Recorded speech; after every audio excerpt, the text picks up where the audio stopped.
Hey everyone, it's Oracle684 back here again for another video, and this is my top 10 Marvel films of all time. Top 10 Marvel films that I enjoy, and yes, I am doing this video for once in daylight. It looks better because I'm on my tablet. I don't have the lamp right here on, so you can see my face clearly. And yes, I am wearing a Harley Quinn Sublamentation t-shirt. Same image as it is on the back. So let's get this down. We're going to go from 10 to 1. 1 being my number 1 favorite. So we got number 10, Venom, starring Tom Hardy and Michelle Williams. Great visual effects for Venom. This is the Venom that we've all been waiting for. Not that Venom that was in Spider-Man 3 of Tobey Maguire where he didn't have the tongue. A lot of great CGI moments. A lot of great fight scenes with Venom, and then, you know, his rivalry, which is the other symbiote, Riot. For my number 9 is Black Panther. Yes, one of the biggest blockbuster Marvel movies that hit the scene back when it came out. Starring the late Chadwick Boseman. Great performance. Gonna really miss him. A lot of great action fight scenes with the character. I mean, this character was basically my favorite in Captain America Civil War. If you're really into cultures, this is something for you. I love cultures. Particularly, you know, everybody knows me. I'm a huge, outside of work and whatnot, people know me that I'm very into the Japanese culture, Japanese language. Still learning that, by the way. It's very tricky to learn. But yeah, this movie here, you know, he does do his thing, and he does it with justice. So my number 8 pick is Thor. Now, which Thor are we talking about? Because there's been 3 Thor films made. The newest one doesn't come out until, I think it comes out later this year, this new year that's coming up. I'm talking about none other than the first Thor film, and I kind of like it. Some people might not like it because there was not enough action, but you got to understand, Thor gets banished down to Earth. He doesn't have his powers. He's not worthy of Mjolnir, and I got that. I think any diehard Thor fan, which I'm not really a diehard Thor fan, but any diehard Thor fan would know what I'm talking about. I still think Thor Ragnarok was so far the best Thor film out there. I can't wait to see this Love and Thunder. Jane Foster as Thor. That'd be really cool. Alright, my number 7 pick is Ghost Rider. Ghost Rider, the first one with Nicolas Cage and Eva Mendes and Sam Elliott. Awesome film. Enjoyed it for its time. It came out, I believe, in 2007. Great visual effects for the Ghost Rider character. Very, very top notch. I prefer this Ghost Rider over the Spirit of Vengeance Ghost Rider, but even though the Spirit of Vengeance has Nick Cage as the role of Johnny Blaze once again, I think the visual effects for Ghost Rider in that film were much more interesting. Really, really cool, well done. Because Ghost Rider in that, it's like his skull is like burnt. And in the first one, it's just, you know, a white skull. So both takes were cool. I really enjoyed the storyline for the first Ghost Rider film. Can't wait to see him in the Marvel Cinematic Universe when we get there. And hopefully they'll come in a couple more years. We'll have to wait and see. My number 6 pick is Elektra. Yes, the one starring Jennifer Gardner and Terrence Stamp. Everybody knows who Terrence Stamp is. He played General Zod in the beginning of Chris Reeves' Superman and Superman 2. He plays Stick. This movie, it's got a kind of it's got a good kind of flow to it with the story. The fight scenes are amazing. Jennifer Gardner doesn't look like Elektra from the comics, but you know, I'm okay with that. They did give her the red costume. It's, you know, she has the I don't know what do they call it, the bust top or whatever it is, and then she has red pants. Of course, you know, Elektra's main costume was all red, and there was no pants to it. So They did the best that they could with the film. I still love it. And I actually got, let me see up here, guys. I actually got the ticket when it came out in 2005. I went to go see it on Monday, January 17th, 2005. Right there.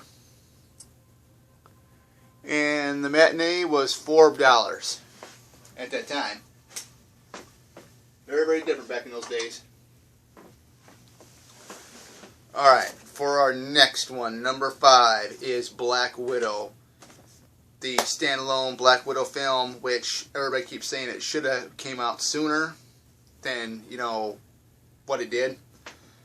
It's in between, I believe, Captain America Civil War and Avengers Age of Ultron, if I remember correctly. Correct me if I'm wrong. I thought it was really well done. I thought the only thing that was really weak about it was Taskmaster. I had no issues about Taskmaster's gender being switched around to a female, but I think the Taskmaster could have looked a little bit better. His or her costume. I don't know much about Taskmaster, but I thought it was pretty interesting. Number 4, Avengers Endgame, the 3-hour epic finale of the Avengers. Awesome film from start to finish. And yes, I'm sitting here and I'm looking at my list here, what I got down here. Action from start to finish. Love the film. I don't own it. I gotta own it. I mean, like I said, it's a 3-hour film.